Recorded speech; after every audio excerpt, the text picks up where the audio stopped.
Welcome back everyone, and thanks for joining me today.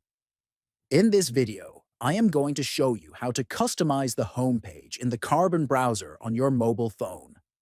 If you want your favorite website to open automatically every time you launch the browser, first, open the Carbon browser on your mobile phone. Next, look at the top right corner and tap on the three-dot menu. Then, from the menu that appears, tap on Settings to open the browser configuration page. Next, scroll down until you find the option called Homepage. Then, turn the Homepage option on by enabling the switch.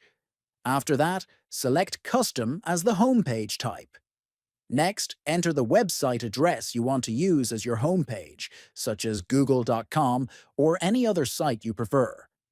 Now, every time you open Carbon browser, your chosen website will load automatically. Don't forget to like the video, share it with others who might need it, and thanks for watching.